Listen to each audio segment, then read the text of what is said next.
Assalamualaikum warahmatullahi wabarakatuh. Waalaikumsalam warahmatullahi wabarakatuh. Alhamdulillah, dalam kesempatan ini kita dapat bertemu kembali di dalam perkuliahan politik identitas dan multikulturalisme. Ini pertemuan yang perdana setelah ujian tengah semester yang sebelumnya eh, Anda diampu oleh Pak Dr. Alek Abdul Khalik ya. Eh, yang kemudian saya akan melanjutkan pembahasan mengenai materi-materi dalam kajian politik identitas dan multikulturalisme dan sesuai dengan apa yang sudah disepakati dan tentunya disampaikan oleh Pak Alex bahwa pertemuan pertama sampai pertemuan ketujuh Anda tentunya telah diberikan materi mengenai multikulturalisme ya, tentang masyarakat plural, multikulturalisme, dan berbagai fenomena ataupun kajian-kajian konseptual mengenai multikulturalisme. Betul ya, demikian ya. Sudah disampaikan ya. Halo? Sudah disampaikan kan itu? Laras Pak, sudah sebagian Pak. Ya. Nah, untuk pertemuan setelah UTS, saya nanti akan banyak menyampaikan mengenai eh, politik identitas, mengenai politik identitas yang di dalamnya nanti akan kita kaji lagi lebih mendetail lagi mengenai politik identitas etnis, kemudian politik identitas religi, politik identitas gender, kemudian juga politik identitas dalam dalam persoalan budaya atau culture ya. Nah, nanti di tujuh pertemuan, kurang lebih tujuh pertemuan kita akan mengkaji mengenai itu. Nah, untuk pertemuan hari ini kita akan mencoba untuk mendalami mengenai identitas ya, mengenai identitas. Apa itu identitas? Tak, saya akan.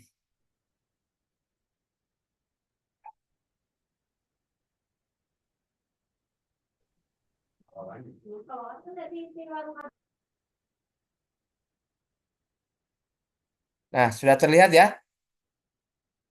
Sudah terlihat slide-nya Sudah tentang Pak. konsep politik identitas and the others ya.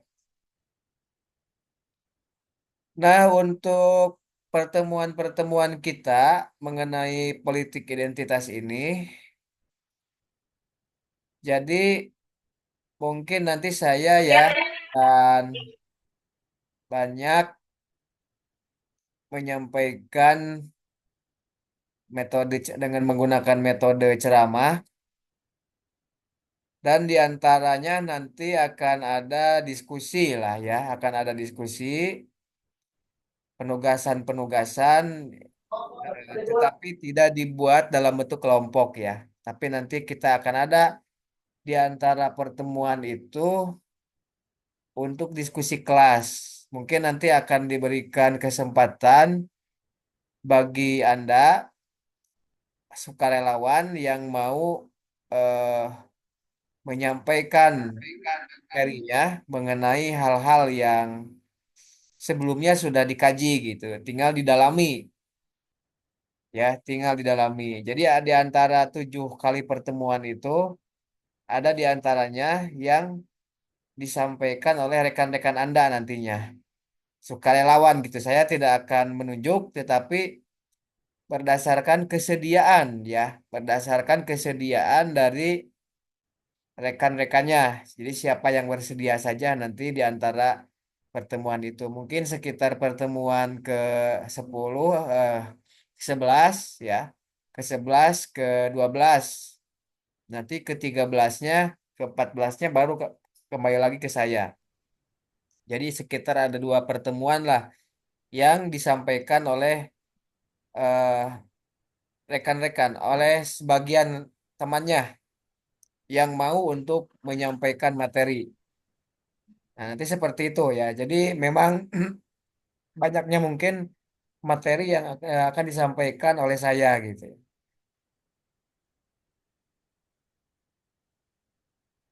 Nah, mengenai politik identitas ini, mungkin ada beberapa buku ya, ada beberapa buku yang eh, dapat Anda pelajari sebenarnya, atau literatur ya, literatur yang dapat dibaca. Misalnya ini ya, misalnya Ubed Abdillah, silakan saja dicari. Saya kira buku ini memang agak jarang ya, agak jarang di pasaran, tetapi di, di beberapa tempat dapat ditemukan. Mungkin online juga ada sebenarnya. Ini lebih banyak ditemukan di online ya, buku ini. Kalau Anda ingin lebih mendalami, tidak sekedar mengikuti kuliah gitu ya, tapi juga membaca literatur yang terkait dengan kajian ini. Politik identitas etnis, pergulatan tanda tanpa identitas. Buku ini sebenarnya sudah cukup lama ya, diterbitkan tahun 2022, tahun 2002. Saya tidak tahu apakah ada edisi revisinya. Saya juga memiliki buku ini hanya fotokopian ya. Fotokopiannya saya punya buku ini. Fotokopian. Sama aja lah isinya kan. Walaupun fotokopian yang penting isinya sama kan gitu ya. Nah, kemudian juga silakan dibaca juga jurnal yang ditulis oleh Ben Anderson, oleh Benedict Anderson, judulnya Census Map and Museum. Memang ini kalau tidak salah edisi terbarunya ada tahun 2022, tahun 2002 dalam bentuk bahasa Inggris ya, dalam bentuk bahasa Inggris. Jadi Census Map and Museum. Nah, ini saya kira eh, jurnal ini bisa dicari di open access di beberapa situs web, ada open access dan bisa di-download. Bisa di-download saya kira. Bisa Anda download gitu ya. Atau kalau membutuhkan Anda tidak berhasil mendownload, bisa saya kasih lah. Saya punya untuk jurnal ini. Benedict Anderson yang aslinya diterbitkan tahun 1991 ya. Tapi sepertinya edisi revisinya juga ada. Yang tahun 2012 atau tahun berapa saya lupa ya. Kemudian juga ada literatur lainnya, misalnya dari Titik Widayati, Politik Subaltern, Pergulatan Identitas Waria, ya. Nah, itu yang diterbitkan oleh Politik Government dari Universitas Gadjah Mada, Yogyakarta, tahun 2009. Dan literatur-literatur lainnya yang kontemporer saat ini, yang mutakhir saya kira banyak ya. Bencana nanti bulan awal bulan sekarang Silakan paper dibaca kan tapi aja nah sendiri lah ya, teman-teman dibaca lagi sendiri konten dan juga apa namanya, eh, saya tidak membatasi mengenai literatur, yang penting terkait dengan identitas, politik identitas, etnis, ataupun identitas-identitas lainnya ya, lainnya. Atau juga bukunya Horowitz ya, Profesor Horowitz tentang identitas etnis. Asal mula munculnya etnis. Itu buku penting sekali sebenarnya. Saya lupa tidak tuliskan di sini. Profesor Horowitz itu sekarang masih ada ya orangnya, dan seorang Indosianis yang sering ada di Indonesia dan penelitian di Indonesia gitu. Horowitz ini. Silakan dicari juga di internet. Saya kira Horowitz ini ada ininya. Tulisan-tulisannya banyak mengenai identitas ya, tentang identitas. Ah,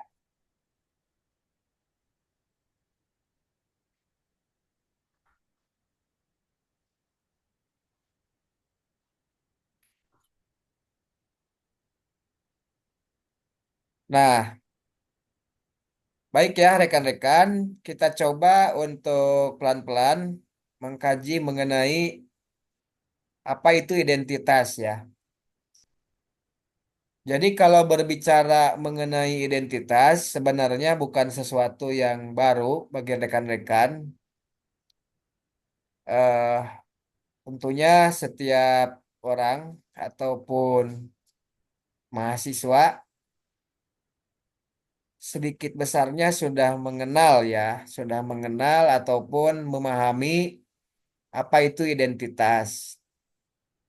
Kalau diilustrasikan, mungkin juga identitas ini kerap kita lakukan ya dalam keseharian kita. Setiap orang sangat sangat identik dengan apa itu identitas. Ya, misalnya Fikri, ketua kelas ada. Ada Pak, Misalnya Fikri ya namanya ya. betul Pak. Misalnya Fikri punya identitas apa yang biasanya senang untuk disampaikan ke orang lain? Coba. Mungkin yang pertama identitas saya seorang Muslim Hmm, laki-laki. Kemudian juga saya mungkin eh, senang di ranah pendidikan mungkin Pak. ya, Kemudian di sisi lain eh, banyak mungkin Pak ya, lebih dari mungkin 10 Pak kalau dirinci. ya, oke. Kalau misalnya saya suruh untuk coba deskripsikan untuk dua hal saja identitasnya. Beri, Eh, Mahasiswa fisik unsil dan Mahas, ya, dan Muslim. apa? Muslim. Muslim. Ya, Oke. Jadi Fikri ingin mengidentifikasikan diri ya melalui identitas pertama sebagai mahasiswa FISIP Unsil ya. betul Pak. Yang kedua sebagai Muslim.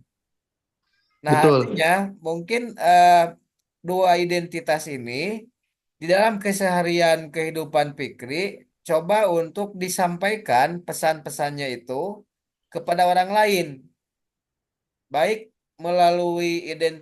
baik melalui mungkin atribut-atribut yang dapat dikenalkan, yang dapat dikenali oleh orang lain, ataupun melalui sikap, tindakan, ucapan, ya. Misalnya tanpa disadari, misalnya Fikri sering memakai atribut unsil tanpa disadari misalnya, atau disadari juga tidak apa-apa. Atau ketika berbicara dengan pihak lain yang dianggap tidak kenal, misalnya selalu spontan mengenalkan kepisipannya atau keunsilannya, misalnya seperti itu. Eh, Misalnya selalu kalau berbicara bahwa kalau di kami sih kalau di Pisip gini gini gini gini. Nah, itu kan sebenarnya kebanggaan ya. Kebanggaan yang secara baik disadari maupun tidak disadari, hal itu ingin memunculkan satu identitas bahwa saya ini adalah seseorang yang unik. Ada yang tidak sama dengan saya. Mungkin orang lain dari universitas mana, dari UI, dari UGM mungkin. Tapi Fikri bangga dengan keunsilannya misalnya, dengan kepisipannya, pisip unsil gitu ya, mengenalkan itu.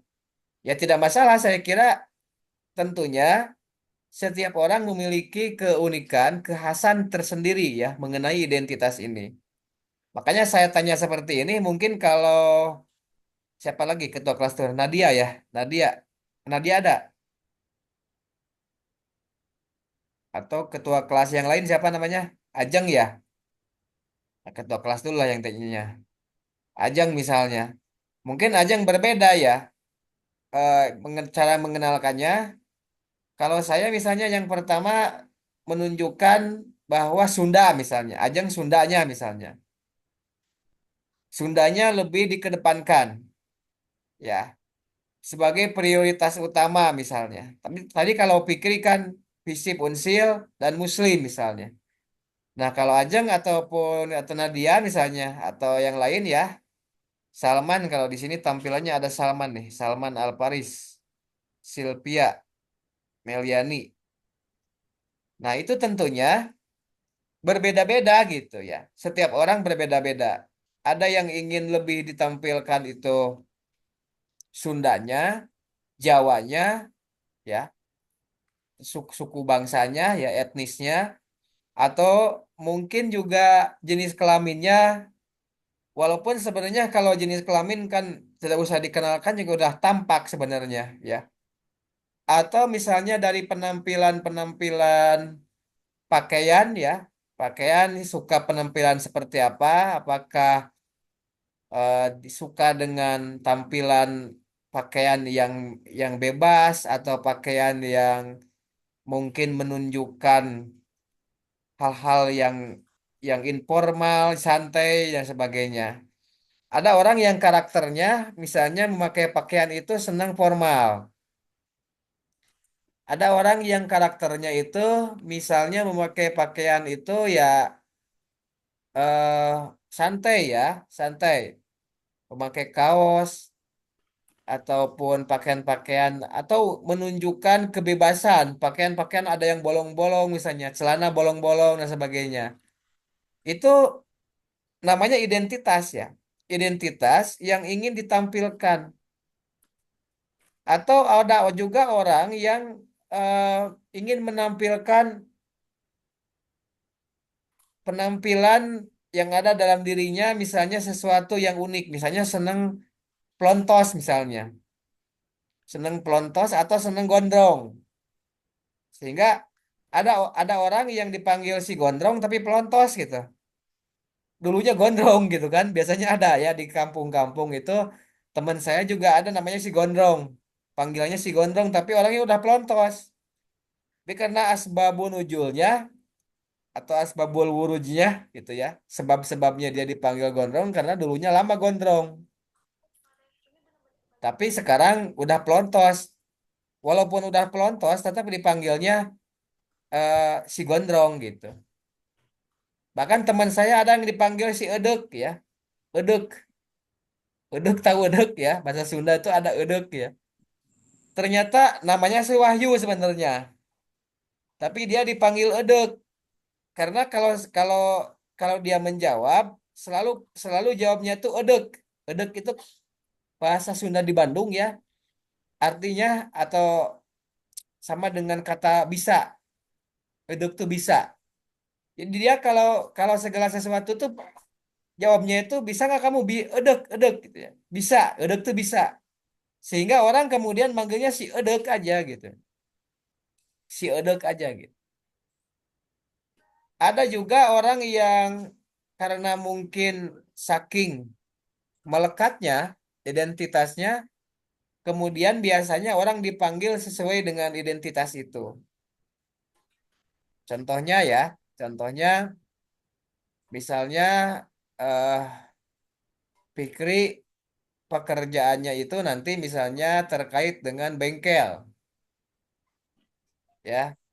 Mungkin bengkel apa ya? Bengkel ban. Sehingga karena pekerjaannya itu terkait dengan bengkel ban, vulkanisir ban misalnya, sehingga dipanggilnya menjadi Fikri ban misalnya. Kan ada yang seperti itu ya. Atau teman saya namanya ada Agus Bedog ya. Agus Bedog karena pekerjaannya dia pandai pandai bedog gitu, membuat bedog. Sehingga kemudian orang melabeli melabeli menjadi Agus Bedog. Bahkan di daerah Padakembang itu ada orang namanya Aceng Bulldozer ya. Karena dia pekerjaannya itu sebagai operator bulldozer. Tahu bulldozer kan ya? Namanya Aceng gitu. Mungkin di tempat itu ada beberapa nama Aceng sehingga kemudian dia dilibeli, diberikan identitas Aceng Bulldozer gitu. Aceng Bulldozer. Mungkin Anda kalau main ke daerah Negarawangi, di sana ada namanya Aan Pelek. Sering lihat nggak Aan Pelek? Halo? Sering lihat nggak kalau Anda main ke Negarawangi, Kota Tasik? Pinggir jalan itu ada bengkel reparasi ini ya, pelek untuk perbaikan pelek lah gitu. Namanya Aan Pelek gitu. Nah, itu sebenarnya eh, apa pelabelan itu ya merupakan bentuk identitas bahwa untuk memudahkan orang mengenali gitu ya. Untuk mengenalkan orang, untuk lebih mengenali bahwa dia memiliki karakter-karakter yang seperti itu. Baik karakter fisik, karakter tindakan, ucapan, ataupun mungkin juga keseharian dia, pekerjaannya atau hobinya gitu ya. Hobinya. Nah, seperti itu. Jadi identitas itu sesungguhnya merupakan hasil dari sebuah proses dialogis yang sifatnya tidak esensial, tidak substantif gitu ya, yang sifatnya tidak substantif dan bersifat sesuatu yang nampak ke permukaan atau kulit gitu ya. Dimana ketika misalnya kita melihat sebuah identitas, maka biasanya akan muncul kategori bagaimana si subjek itu menandai batasan-batasan apa saja mengenai diri mereka. Jadi di satu sisi kita biasanya menandai batasan-batasan apa saja mengenai diri kita. Kalau pikir tadi misalnya mengidentifikasi diri seperti apa. Nah, di saat yang sama, ketika misalnya kita menandai batasan-batasan yang ada mengenai diri kita, maka di satu sisi juga kita akan secara otomatis mengidentifikasi yang lain yang berbeda dengan kita, ya.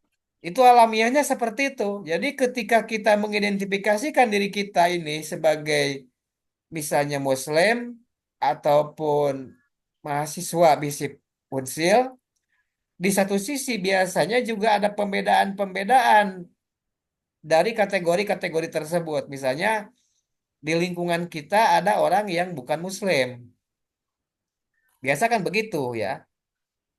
Di di antara kita ada orang yang bukan dari FISIP Unsil, mungkin dari Unsil juga tapi bukan dari FISIP. Atau misalnya ketika kita, ya ini akan terlihat ketika misalnya kita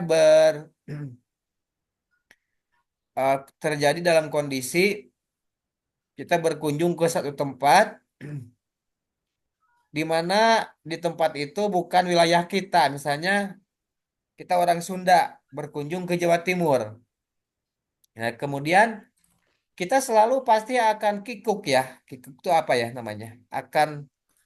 Eh, pasti akan ada penyesuaian diri kita ketika kita berada di satu tempat. Mungkin kita akan jaga image, akan jaga jarak karena ternyata di sekitar kita ini bukanlah orang Sunda, tapi sebagian besar adalah orang-orang yang etisnya Jawa gitu ya.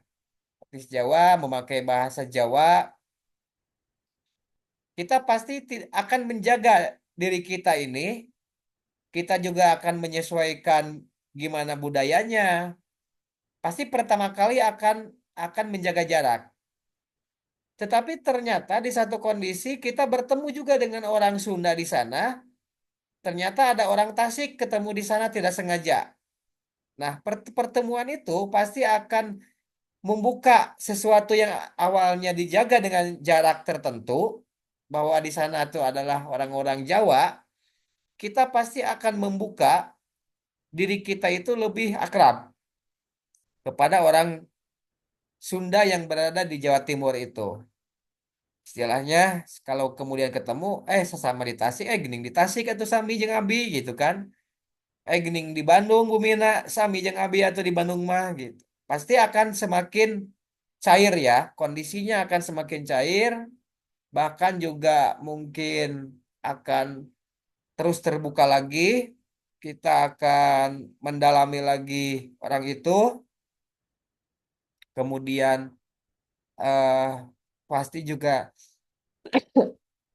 berbicaranya akan lebih terbuka lagi gitu kan dibandingkan kalau kita berbicara dengan orang Jawa.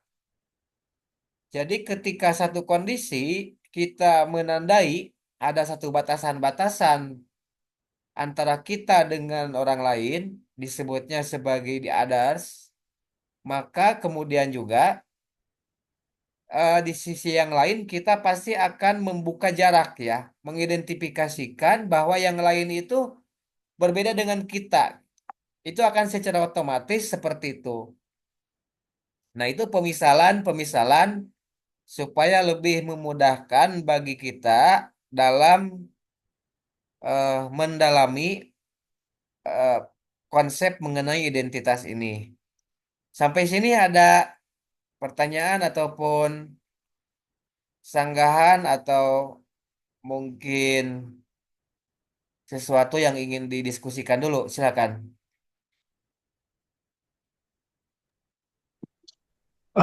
Izin masuk Pak. Ya, siapa ini?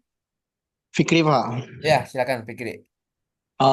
Mungkin dari pemaparan yang disampaikan gitu ya, identitas itu mungkin bisa dikatakan juga atau bisa juga dijadikan sebagai branding seseorang gitu ya. Kayak misalkan tempat makan kita yang terkenal itu kan Asep Strawberry ya Pak ya. Ya, Asepnya betul. mungkin ingin disamakan dengan strawberry gitu. Identitas juga kan mempermudah orang juga dalam membranding tempat makannya dan lain-lain gitu Pak ya. Itu Betul, mungkin betul. dari saya Pak. Ya, betul sekali ya. Jadi salah satu variasi dari identitas itu salah satunya adalah eh, lebih jauhnya lagi untuk membrandkan diri kita masing-masing.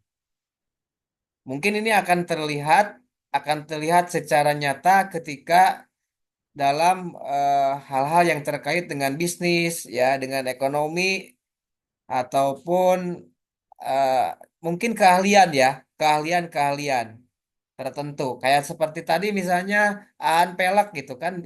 Jadi ketika kita mendengar Aan Pelek, namanya mungkin Aan siapa gitu ya. Aan Nurjaman misalnya. Tapi kemudian orang melabeli sebagai Aan Pelek. Jadi tergambar dari panggilan itu atau labeling itu bahwa dia itu seorang yang ahli di bidang reparasi pelek kendaraan gitu. Dia punya keahlian-keahlian di bidang itu sehingga diberi label itu ya. Atau Asep Bedog misalnya tadi. Jadi ketika misalnya kita mendengar Asep Bedog, ya walaupun mungkin juga ada penafsiran yang lain ya, ada penggambaran yang lain, ingin mengenalkan bahwa dia itu si Asep yang ahli di dalam pembuatan bedog misalnya, atau pandai besi ya, pandai besi yang kemudian dibuat senjata atau alat-alat pertukangan gitu. Nah, seperti itu. Termasuk tadi yang dikatakan Fikri misalnya pengusaha rumah makan ya, Asep Strawberry misalnya.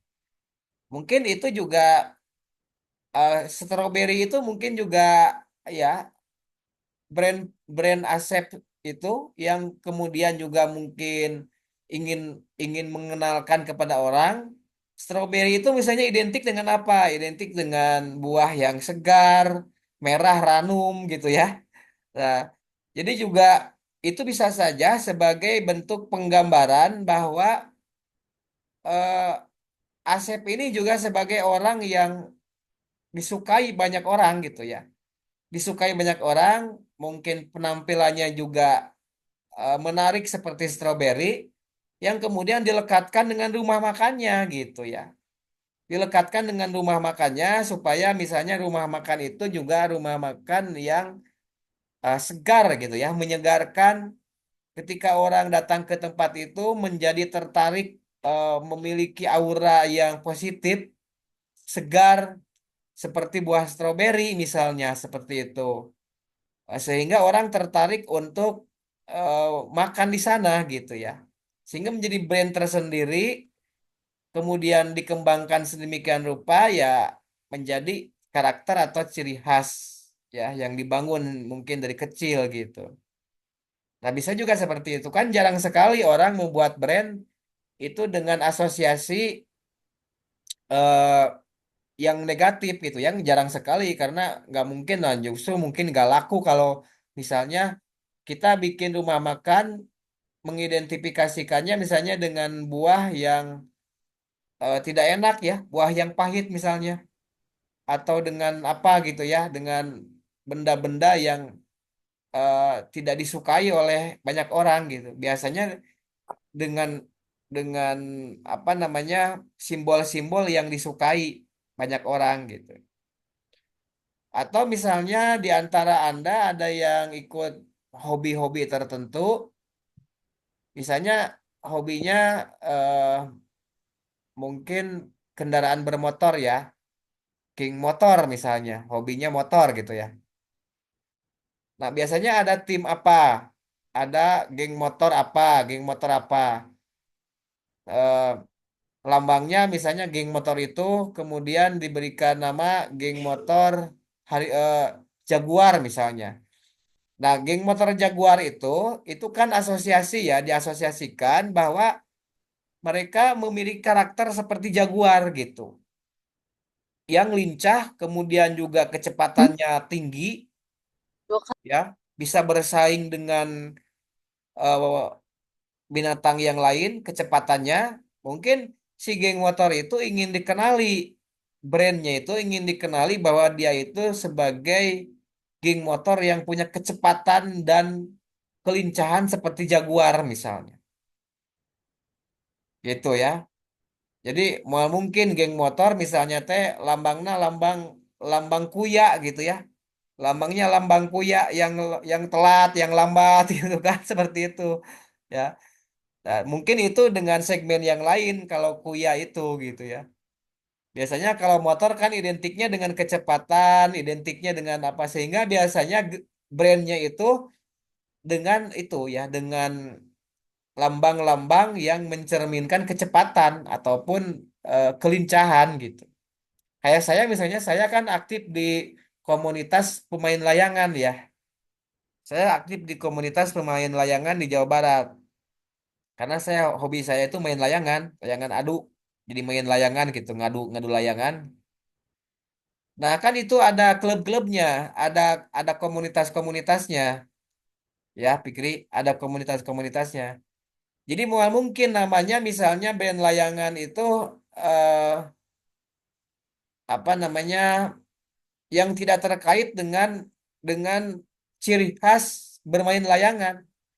Ya bermain layangan itu kan identiknya di udara gitu ya. Kemudian butuh kelincahan, butuh power, kekuatan. Misalnya dia memberikan nama sebagai eh, pembasmi udara namanya. Saya ada nama klubnya namanya pembasmi udara.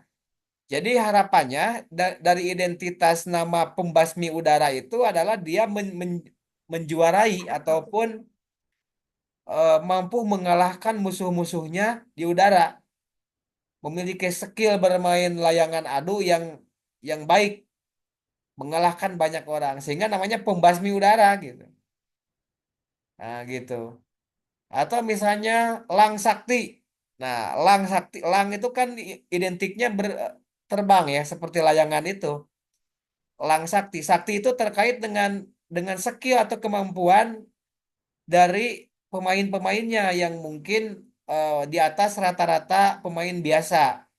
Sehingga dia berikan nama Elang Sakti gitu.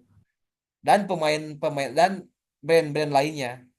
Jadi benar sekali ya, dalam dataran tertentu apa namanya itu identitas itu juga terkait dengan brand ya. Baik itu brand yang sifatnya mungkin personal. Jangan dikira Anda tuh nggak punya brand. Anda kan juga tanpa disadari setiap hari itu Anda punya brand juga ya. Punya brand bahwa saya ini pingin dikenal seperti sebagai orang seperti apa.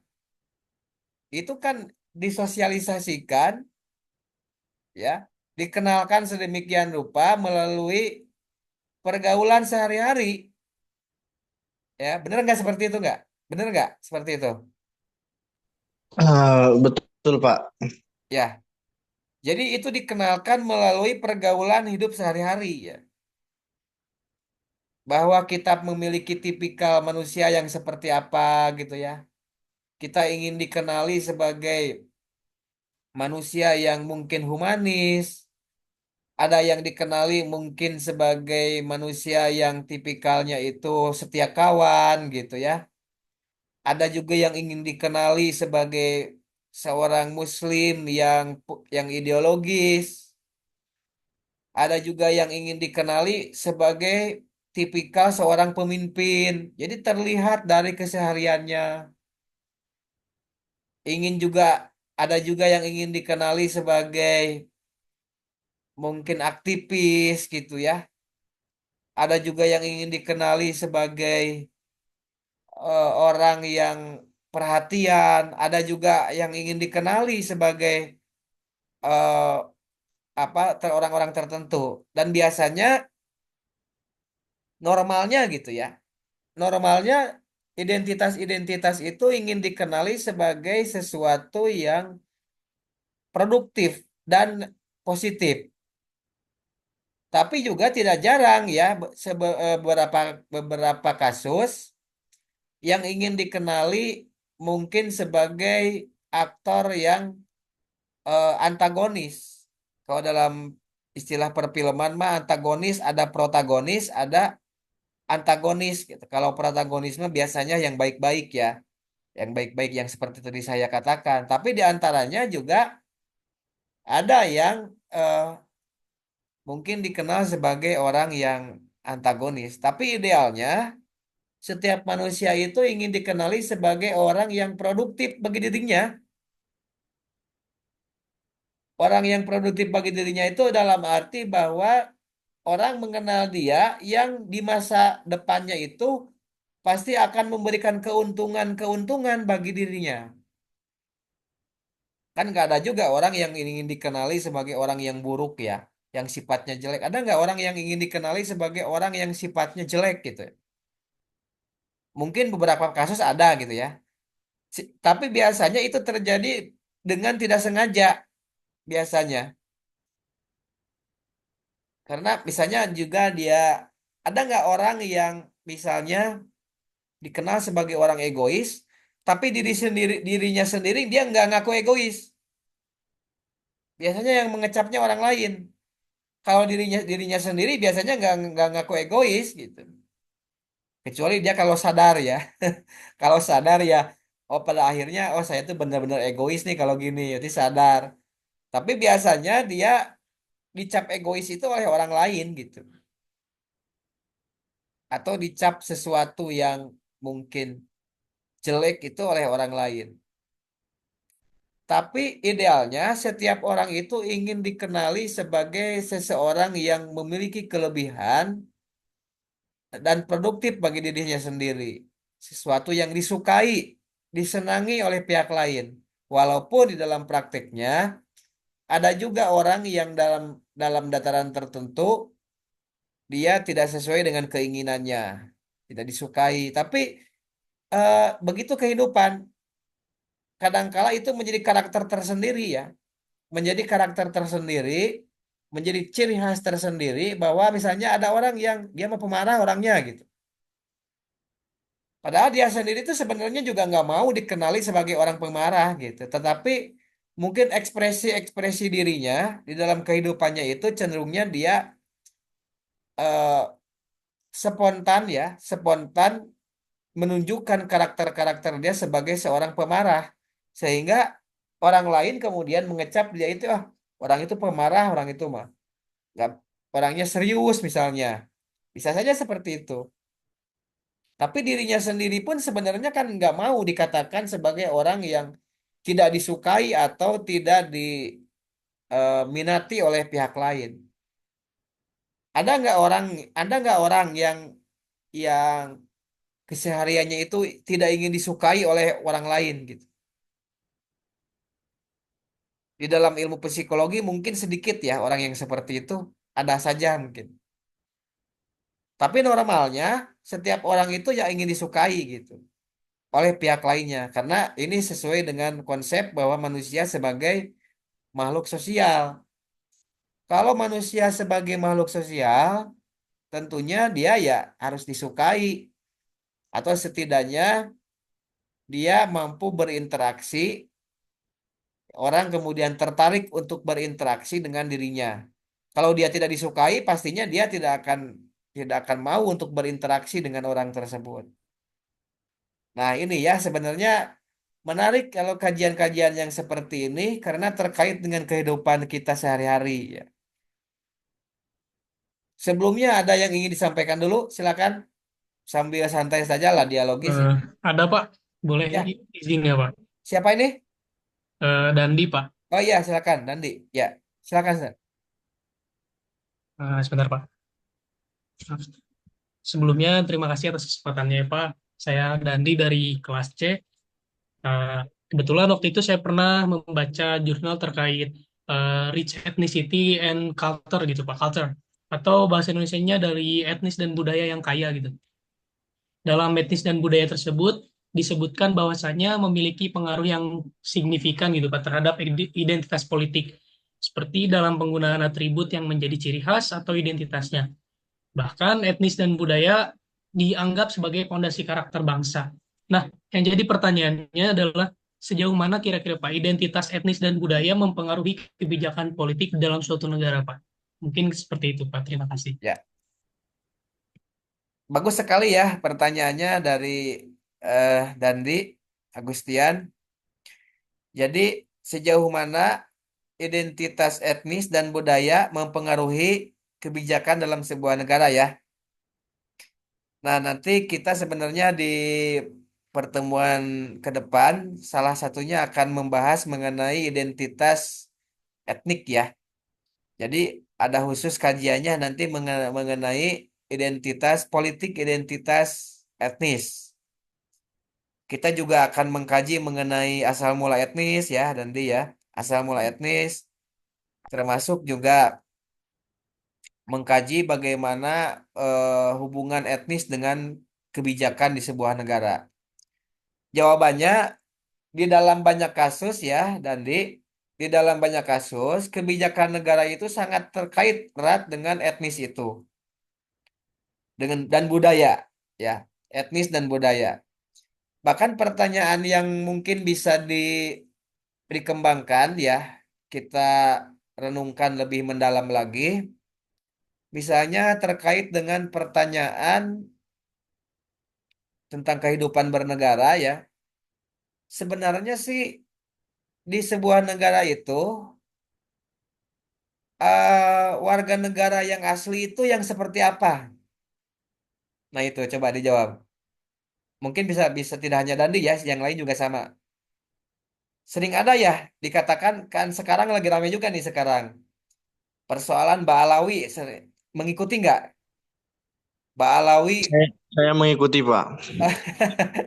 Ba'alawi ya yang Kiai Haji Ya, Imaduddin Usman yang betul, Pak. membuat tesis mengenai tertolaknya nasab Ba'alawi misalnya.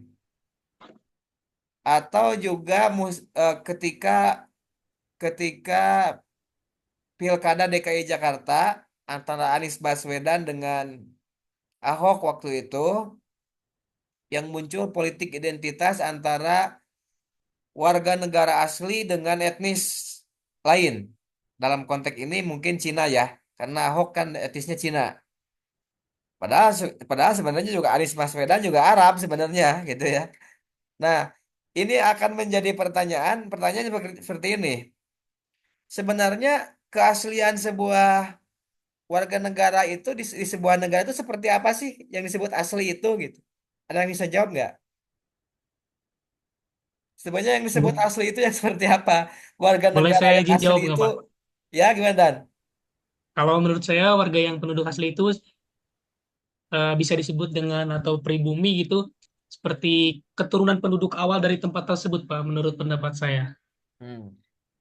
Nah, kalau misalnya seperti itu, kalau pribumi kita itu yang asli siapa? Homo sapien, Pak. Homo sapien. Homo sapien, manusia purba kan berarti kan? Manusia purba. Bahkan Iya kalau betul. di dalam literatur orang Indonesia asli itu awalnya katanya berasal dari Yaman, dari Yunan Utara ya. Dari Yunan Utara itu sekitar mungkin ya Cina sekarang itu sebetulnya. Yunan Utara. Orang-orang Indonesia itu leluhur Indonesia itu dari Yunan Utara katanya begitu. Kalau lihat dari berbagai literatur. Jadi keaslian ini sebenarnya klaim ya. Sebenarnya klaim. Mengapa disebut disebut klaim? Karena keaslian ini akan tergantung kepada kurun waktu tertentu. Tapi di sebuah negara ya Dandi, persoalan keaslian ini juga terkait erat dengan kebijakan sebuah negara. Bahkan calon presiden Amerika Serikat itu adalah harus warga negara Amerika yang sudah menetap di Amerika minimal berapa tahun? Minimal 15 tahun kalau nggak salah ya. Minimal 15 tahun. Tapi tidak disebutkan calon presiden Amerika Serikat itu tidak disebutkan harus berasal dari etnis apa, tidak. Yang penting dia warga negara Amerika Serikat yang setidaknya sudah menjadi warga negara selama 15 tahun gitu. Berarti dia boleh menjadi presiden. Di Undang-Undang Dasar juga sama. Syarat seorang presiden Indonesia itu adalah warga negara Indonesia gitu ya. Yang sudah menetapkan berapa tahun tuh? Kalau ada di undang-undang itu. Kalau tidak salah itu setidaknya berapa 10 tahun tuh ya. Coba dilihat lagi ya. Dilihat lagi nanti di undang-undangnya. Itu ada minimalnya. Tapi kan tidak disebutkan bahwa dia itu harus etnis Sunda misalnya. Tidak. Ya. Itu artinya bahwa konsep etnis itu terkait dengan kebijakan sebuah negara. Ya, sangat terkait dengan kebijakan sebuah negara.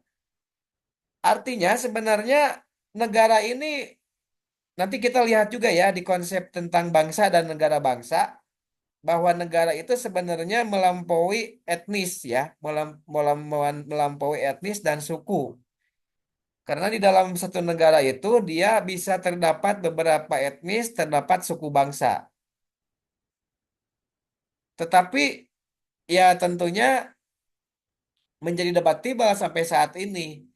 Karena Indonesia tetap mengenal ada istilah warga negara asli. Betul tadi yang disebut Nandi bahwa warga negara asli Indonesia itu adalah yang sekarang itu disebut sebagai indigenous people atau masyarakat masyarakat asli disebutnya. Kalau di kita sering disebut sebagai masyarakat adat ya, masyarakat adat. Sebenarnya kalau di dunia internasional disebutnya sebagai indigenous people atau masyarakat asli. Kenapa disebut masyarakat asli? Karena masyarakat-masyarakat ini sudah ada sebelum negara-negara yang bersangkutan merdeka atau mengelola dirinya sendiri. Lah di kita, masyarakat-masyarakat adat itu mereka sudah hidup ratusan tahun sebelum Indonesia merdeka bahkan.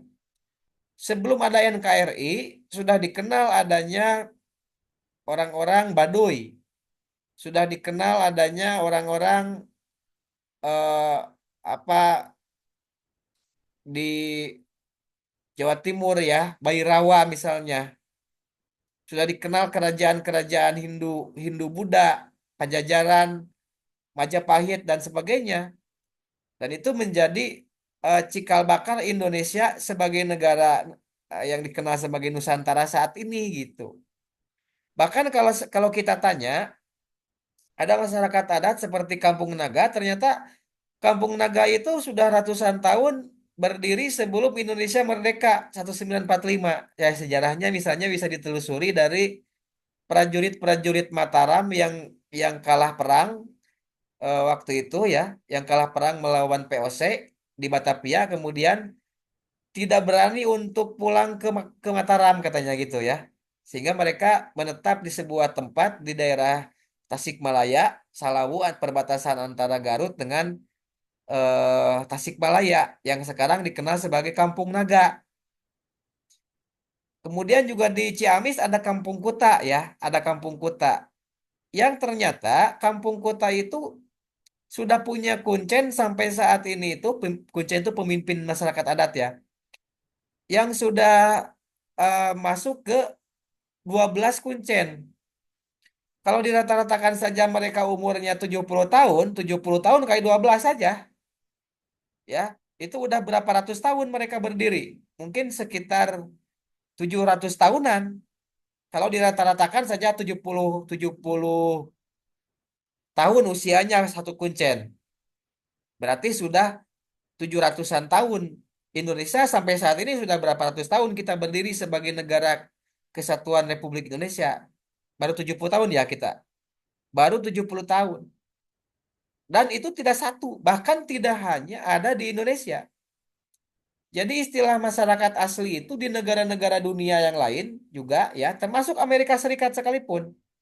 Australia dikenal misalnya ada suku aborigin. Indian di Amerika Serikat. Dan di Brazil misalnya juga ya, di daerah di negara-negara seperti Afrika itu juga ada masyarakat-masyarakat yang disebut sebagai masyarakat asli. Jadi sebenarnya kalau istilah masyarakat asli itu pun ada limitasinya karena mereka itu ternyata juga sebelumnya berasal dari daerah mana juga. Jadi intinya mereka-mereka yang disebut sebagai masyarakat asli itu adalah mereka-mereka yang lebih dulu menduduki tempat itu gitu. Yang kemudian berkembang di dalam teori tentang negara itu misalnya awalnya suku-suku antar suku terjadi perang antar suku kan ada teori munculnya negara ya. Salah satu teori munculnya negara itu adalah teori mengenai ini ya, mengenai organisasi kemasyarakatan.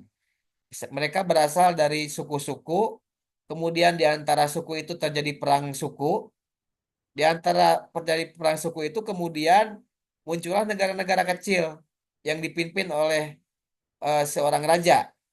Setelah muncul raja-raja kecil, kemudian raja-raja kecil itu disatukan oleh raja melahirkan negara nation nation state itu, negara bangsa yang sekarang kita kenal sebagai negara modern gitu. Jadi tetap awalnya itu dari perang perang suku yang terjadi di masa manusia purba, ya. Kenapa terjadi perang suku? Ya awalnya sih untuk mencukupi kehidupan sehari-hari. Karena mereka biasanya manusia purba itu tidak menetap ya, mereka berburu dan meramu. Sehingga terjadi persaingan untuk mendapatkan sumber daya yang dapat apa namanya bertahan hidup gitu kan, untuk bertahan hidup. Sehingga terjadi peperangan itu.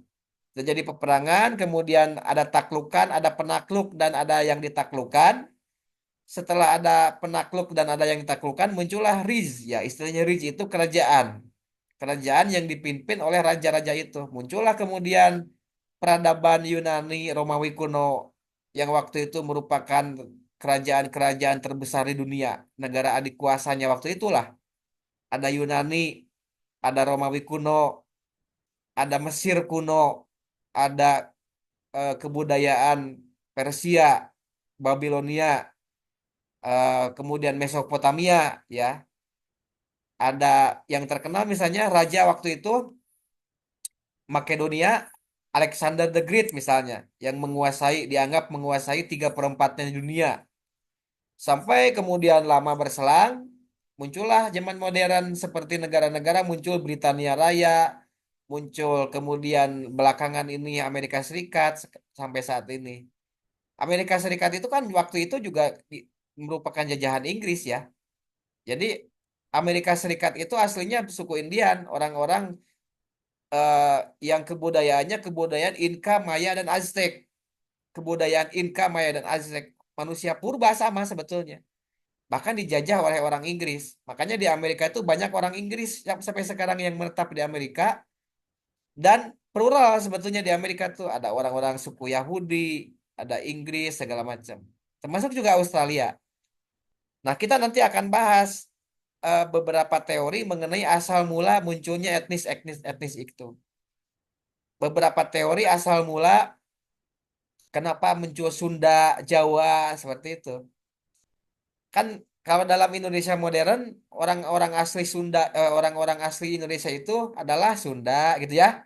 Sunda, Jawa, kemudian Batak, di Kalimantan ada apa itu sebenarnya? Dayak, ya, Dayak, ditambah ya akhir-akhir kemudian bergabung Papua. Mereka itu orang-orang yang dikatakan sebagai asli dalam perspektif orang-orang Belanda. Orang-orang asli yang disebut sebagai orang-orang disebut di dalam kajian literatur dunia disebutnya Bumi Putra atau orang-orang Belanda menyebutnya Inlander. Jadi orang Inlander itu adalah orang-orang yang sebelumnya sudah ada di Indonesia dan dianggap sebagai orang-orang bodoh dan lemah gitu. Inlander itu. Jadi penjajah Belanda, kalau orang Belanda itu kalau sampai sekarang bahkan ya, sampai sekarang orang-orang Belanda itu tidak menganggap pernah menjajah Indonesia. Kalau kita diskusi sama orang-orang Belanda, orang-orang Belanda itu menganggapnya sharing peradaban katanya. Bukan penjajah mereka itu, tapi sharing peradaban. Makanya tidak ada di dalam literatur orang-orang Belanda itu disebut sebagai penjajah Belanda, enggak. Yang mengatakan penjajah Belanda itu ya kita. Yang melibeli Belanda sebagai penjajah Belanda itu pemerintahan Soekarno, ya. NKRI ini melabeli bahwa penjajah itu adalah penjajah Belanda. Tapi kalau Belandanya sendiri tidak pernah mengatakan bahwa kami penjajah Indonesia, tidak. Tapi mereka mengatakannya sebagai eh, pemerintah Hindia Belanda yang berjasa mengembangkan peradaban di Hindia di Hindia Belanda itu nama lain dari Indonesia, ya. Jadi sebelum Indonesia merdeka,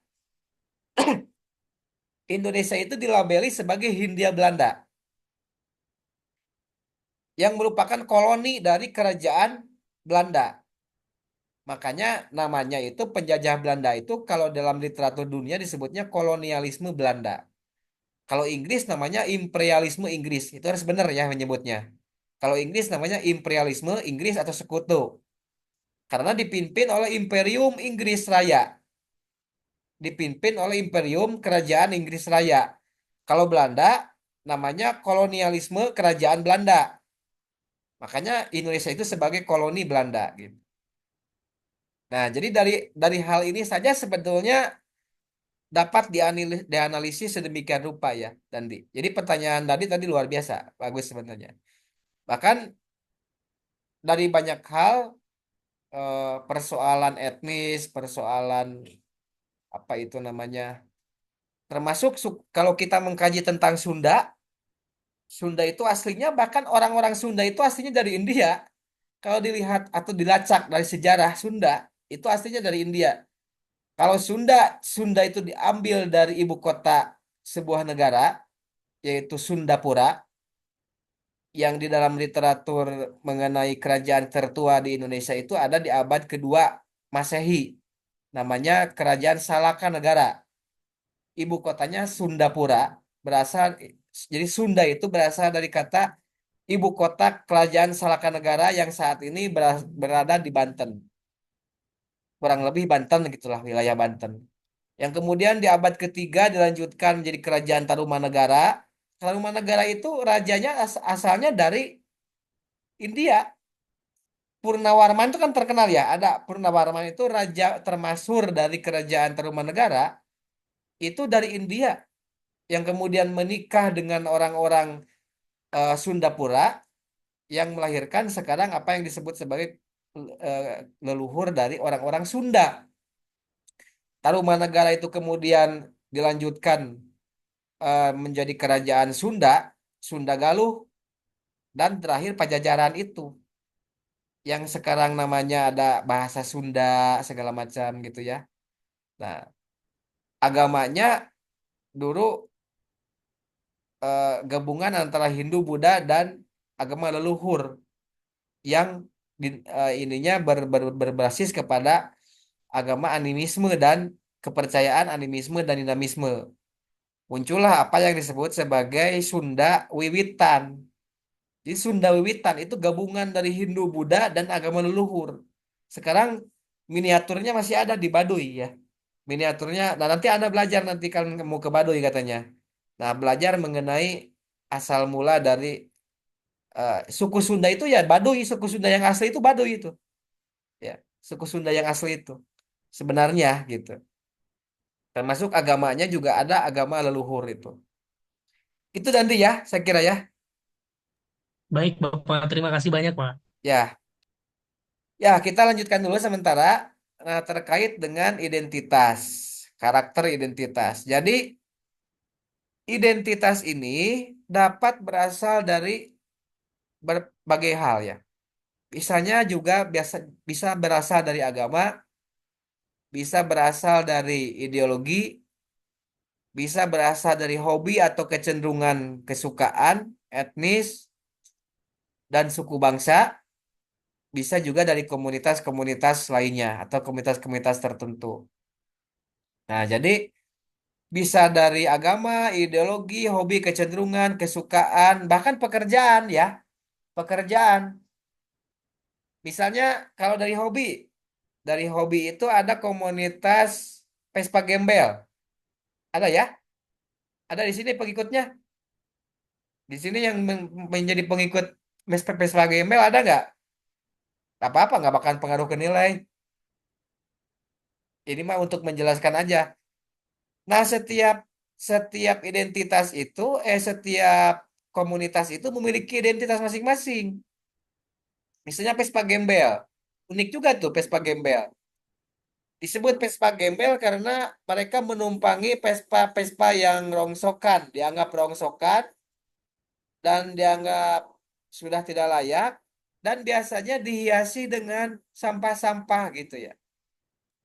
Bahkan hasil penelitian dari mahasiswa Unsil pernah waktu itu ternyata semakin banyak sampah itu, saya pernah sampaikan kalau nggak salah, semakin banyak sampah itu ternyata semakin meningkatkan gengsi dari anggota komunitas Vespa Gembel itu. Jadi semakin banyak sampah yang melekat, itu semakin meningkatkan gengsi dari komunitas itu.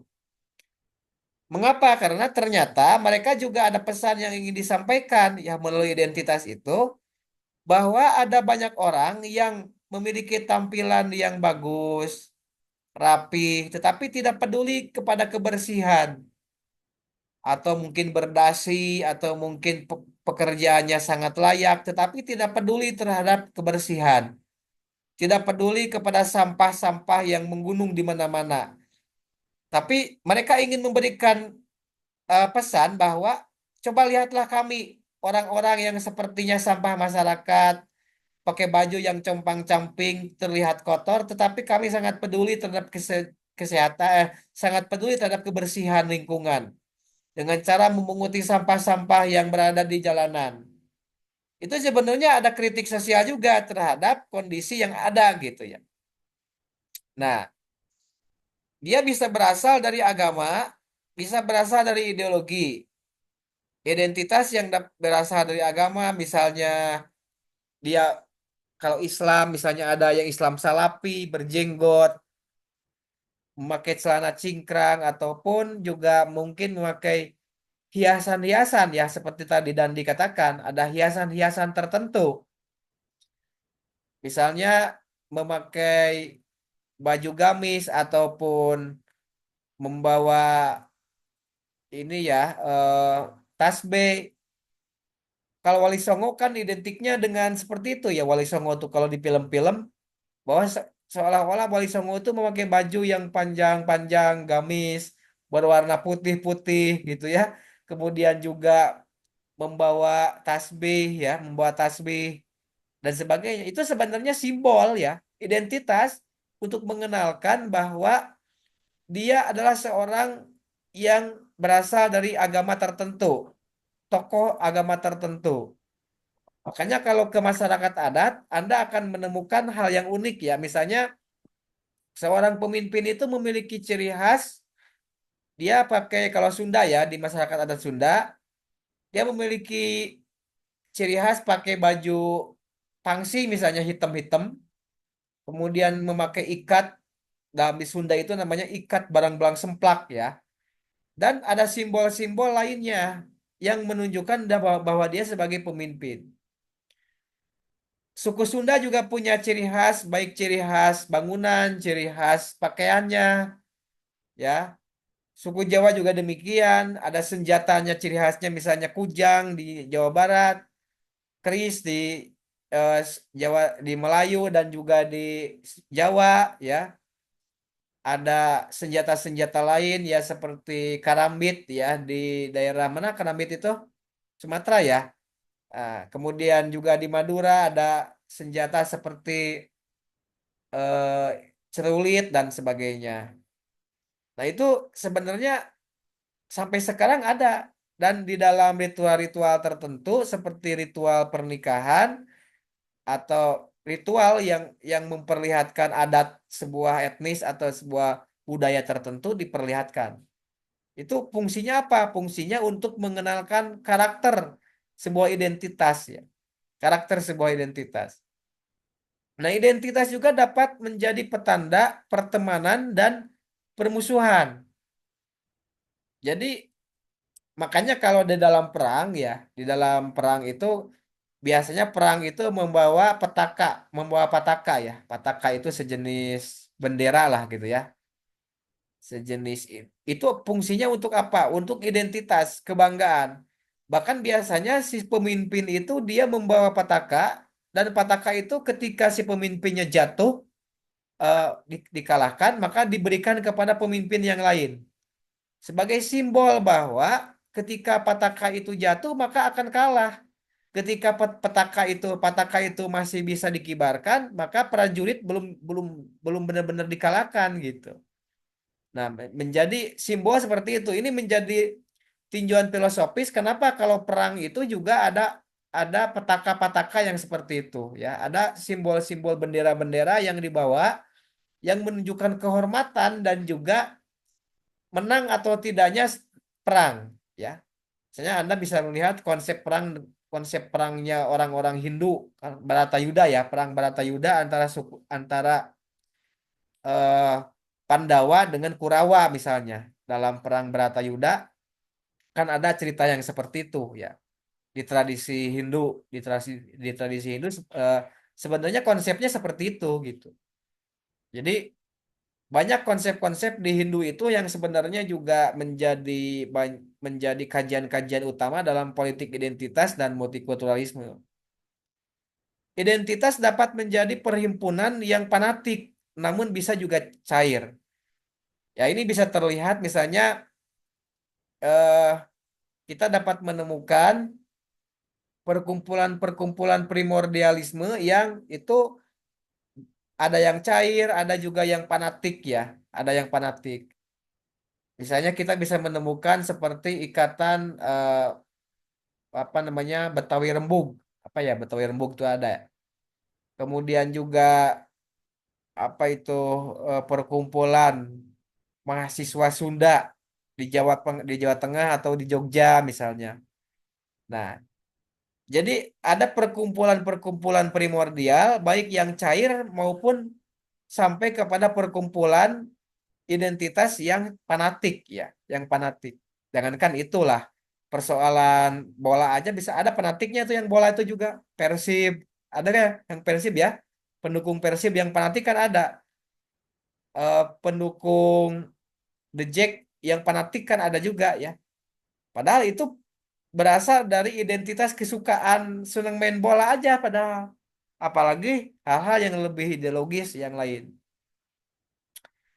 Identitas pada kenyataannya juga akan selalu diikuti oleh perjuangan individu ataupun kelompok ya dalam menyebarkan atau mengenalkan identitas tersebut. Nah, proses tersebut biasa disebut sebagai politik identitas. Nah, kalau tadi kita belajar mengenai identitas, kalau sekarang kita sudah mulai masuk kepada politik identitas. Jadi, dari pemaparan saya tadi yang cukup panjang lebar, maka politik identitas itu adalah ya, politik identitas itu adalah perjuangan individu atau kelompok dalam menyebarkan atau mengenalkan identitas-identitas yang saya sebutkan di atas, maka proses tersebutlah ya dikenal sebagai politik identitas. Jelas sampai sini? Silakan kalau ada pertanyaan atau tanggapan. Jadi, politik identitas itu sebenarnya adalah perjuangan individu atau kelompok dalam menyebarkan berbagai identitas yang dimaksud tadi dalam realitas sosial, politik, budaya dimanapun berada di dunia ini, ya, di negara manapun. Itu disebut sebagai politik identitas. Makanya, politik identitas itu tidak terpaku kepada mereka-mereka yang bergerak di dalam politik praktis saja, tidak. Misalnya perjuangan gender di sebuah negara, tidak hanya itu juga. Karena politik kan tidak hanya terkait dengan kebijakan negara saja, tetapi politik juga kan terkait dengan kehidupan sehari-hari yang dikenal sebagai konsep life politik atau politik kehidupan. Sesungguhnya Fikri itu ketika ketika misalnya eh, apa aktif ya, aktif di dalam organisasi ataupun mungkin aktif di dalam berbagai gerakan-gerakan kemahasiswaan dan bergabung dengan mahasiswa selain Unsil, itu sebagai bentuk perjuangan untuk mengenalkan identitas FISIP Unsil, mungkin saja seperti itu. Ya, mungkin saja. Jadi kebanggaan Fikri sebagai tadi diidentifikasi sebagai mahasiswa FISIP Unsil, kemudian Fikri melakukan hubungan-hubungan sosial dengan mahasiswa lainnya di Tasikmalaya, itu bisa saja merupakan politik identitas untuk mengembangkan ya, untuk mengenalkan identitas dari FISIP Unsil sebagai mahasiswa yang kritis, mahasiswa yang peduli terhadap realitas di sekitar. Ya, misalnya juga Fikri bergabung dalam aktivis dakwah Islam misalnya. Itu sebagai upaya untuk mengenalkan Muslim sebagai pribadi ataupun karakter identitas, salah satu karakter identitas dari Fikri misalnya. Nah, itulah yang dimaksud sebagai politik identitas, termasuk juga politik identitas dalam kehidupan berbangsa dan bernegara. Makanya kemudian kalau ada pertanyaan, kan unik juga ya ketika misalnya di dalam pilkada ataupun di dalam kontestasi politik, ada yang mengatakan bahwa politik identitas itu jangan dibawa-bawa dalam kehidupan politik praktis katanya gitu. Nah, itu gimana kira-kira? Ada yang ingin menanggapi?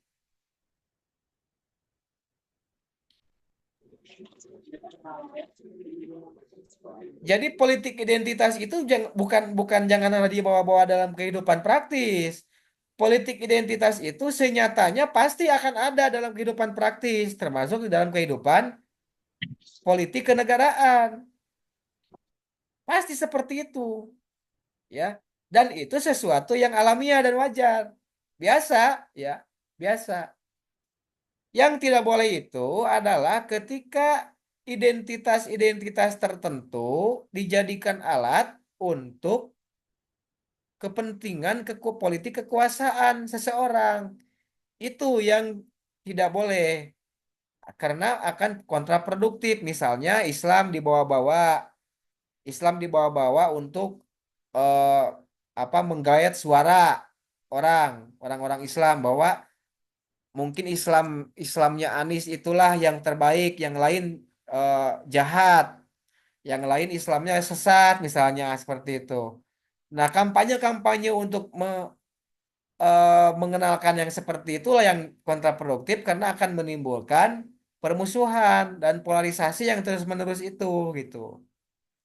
Jadi sesungguhnya kemarin seperti yang saya sampaikan di dalam kontestasi politik lokal ada istilah prasangka dan ada istilah minoritisasi ya, ada prasangka dan apa satu lagi tuh? Stereotip. Nah, ini yang kemarin saya sampaikan. Nyambung dengan apa yang disampaikan saya di kontestasi politik lokal. Jadi, formasi identitas itu pada akhirnya akan memang menyertai akan menimbulkan prasangka dan akan menimbulkan stereotip. Apa itu prasangka? Prasangka itu merupakan sikap antipati yang didasarkan pada proses generalisasi yang tidak fleksibel dan salah kaprah. Prasangka tersebut melibatkan tiga unsur, yaitu kognisi yang terkait dengan pengetahuan, afeksi yang terkait dengan perasaan, dan konasi yang terkait dengan aksi. Jadi, prasangka itu sesungguhnya sesuatu yang tidak benar ya. Namanya juga prasangka, kan kita sering sebut ya ada berprasangka buruk, nah gitu kan. Jadi dugaan-dugaan prasangka itu, tetapi terkadang perpecahan ataupun konflik-konflik sosial politik itu dimunculkan karena adanya prasangka terhadap identitas yang berbeda dengan kita. Bahkan prasangka tersebut muncul dalam tiga dimensi, misalnya kognisi, afeksi, dan konasi. Ya, nah nanti akan dilihat ya. Kemudian yang kedua itu adalah stereotip. Stereotip itu apa? Stereotip itu adalah pelekatan sikap atau tanda atributif pada identitas kolektif tertentu yang disebabkan oleh adanya prasangka. Jadi ini terkait dengan prasangka dan semakin tertegaskan atau ditegakkan melalui proses diskriminasi di dalam kehidupan sosial, budaya, politik, kehidupan sehari-hari. Nah itu, jadi dari prasangka itu kemudian berkembang ya karena ditegakkan terus-menerus, ditertegaskan dalam aktivitas dan interaksi sosial yang terus-menerus, stereotip itu prasangka itu kemudian melahirkan apa yang disebut sebagai stereotip. Contohnya saya dulu pernah kuliah di Jawa ya. Katanya cewek Sunda itu cantik-cantik, nggak tahu juga ya ini benar atau enggak. Cantik-cantik tetapi materialis katanya. Nggak tahu juga ini benar. Namanya kan stereotip. Ternyata setelah saya tanya-tanya kepada orang-orang Jawa itu ternyata seperti itu gitu. Orang Batak itu terkenalnya orangnya keras-keras gitu ya. Karena memang juga kalau ngomong Batak itu selalu keras ya, kayak kayak ngamuk gitu. Ngomongnya itu kayak tekanannya tinggi. Padahal sebenarnya orang Batak itu ya kalau ngomong begitu gitu ya. Atau orang Makassar yang hidup di daerah apa kepulauan atau Maluku ya, orang Maluku yang hidup juga di daerah kepulauan. Orang Maluku itu kan wilayahnya itu dibatasi dengan laut-laut gitu ya. Jadi disebut kepulauan itu karena wilayahnya itu yang luasnya laut. Kemudian di antara laut itu ada pulau-pulau, ada pulau-pulau.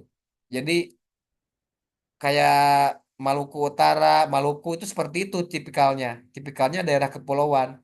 Dan daerah kepulauan itu rata-rata memiliki intonasi bersuara atau berbicara sangat tinggi. Kayak Makassar juga sama. Ya, padahal mereka itu nggak ngambek sebenarnya. Sehingga muncullah stereotip bahwa mereka disebut sebagai orang pemarah gitu. Sedikit-sedikit marah. Kalau misalnya demo itu biasanya sampai hancur-hancuran ya, membakar ataupun menghancurkan, dan itu kemudian tertegaskan dalam jangka waktu yang sangat lama, kemudian memudaya, terbiasa seperti itu. Kalau demonstrasi itu orang-orang Makassar, orang Maluku itu cenderungnya anarkis gitu. Padahal sesungguhnya tidak benar juga ya sebetulnya, enggak nggak bisa digeneralisir seperti itu juga sebetulnya. Bisa saja orang Sunda juga anarkis orangnya bisa.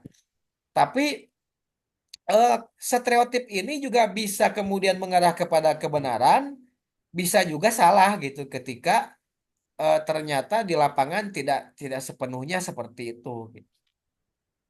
Tapi juga karena mungkin stereotip ini membekas dan menjadi label kepada orang Makassar sebagai orang-orang yang cenderungnya keras, memang di dalam pertemuan-pertemuan kita dengan mereka, kalau kita diskusi dengan mereka, cenderungnya mereka memiliki intonasi yang keras gitu.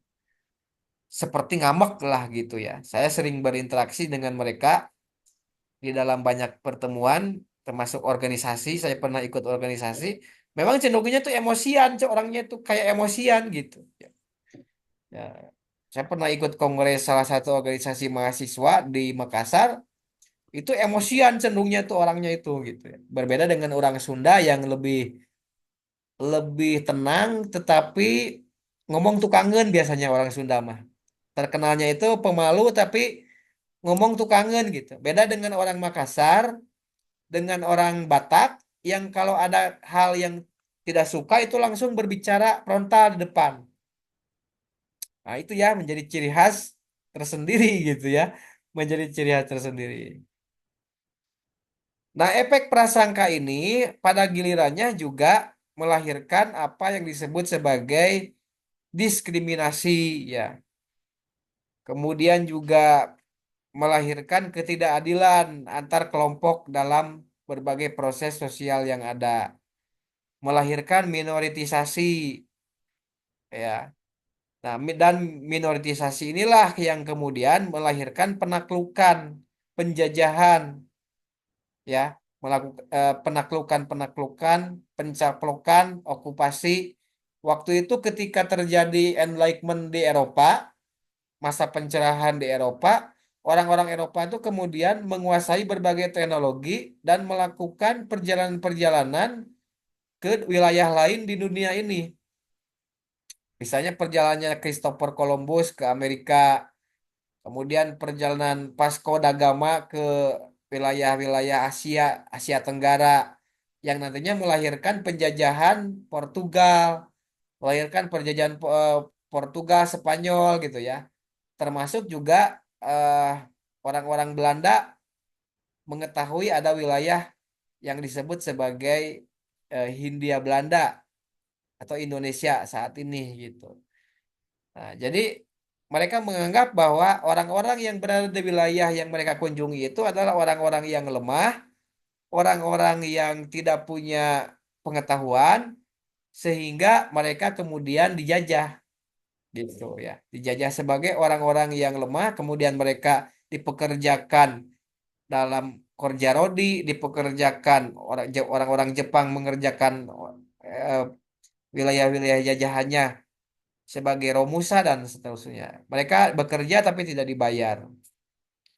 Ya, jadi melahirkan berbagai penaklukan, baik penaklukan yang sifatnya fisik maupun psikis, mental, kemudian juga peradaban.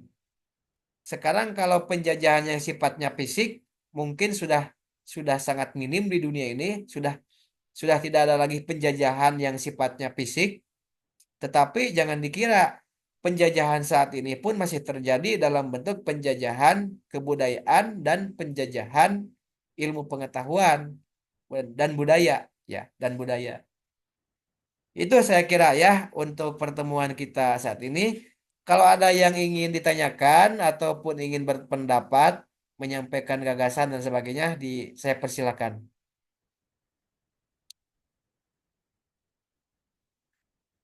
Dapat dipahami kira-kira ya?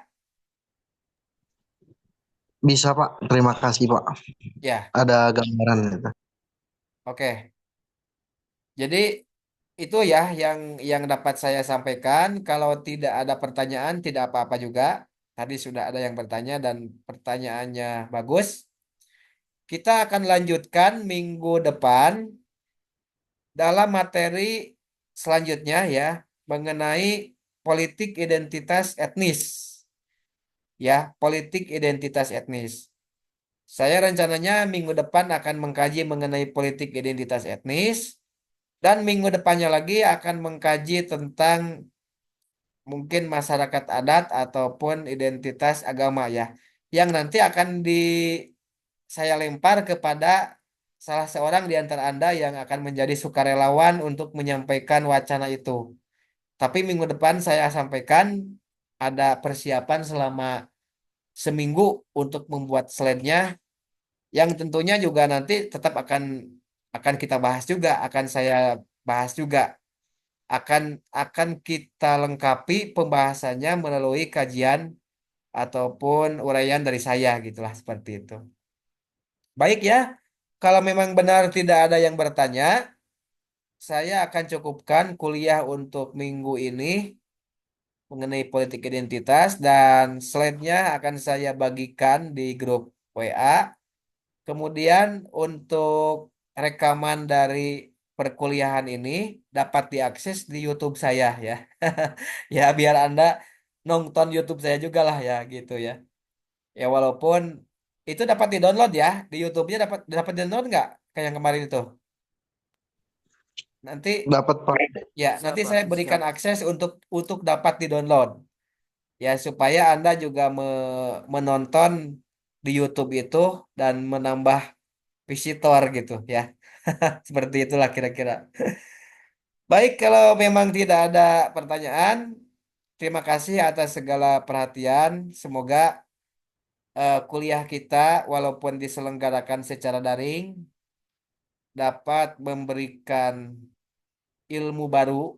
Syukur-syukur memberikan ilmu baru, setidaknya mengingatkan kembali ya, mengingatkan kembali kepada pengetahuan kita yang sebelumnya sudah ada, dikembangkan kembali ya. Ya syukur-syukur ada ilmu baru yang kemudian didapatkan. Terima kasih, semoga kita selalu diberikan kesehatan, keselamatan, dan keberkahan ya dari Tuhan yang Maha Kuasa. Terima kasih atas segala perhatiannya. Assalamualaikum warahmatullahi wabarakatuh. Waalaikumsalam. Waalaikumsalam. Waalaikumsalam Waalaikumsalam warahmatullahi warahmatullahi wabarakatuh. wabarakatuh. Terima kasih, Pak.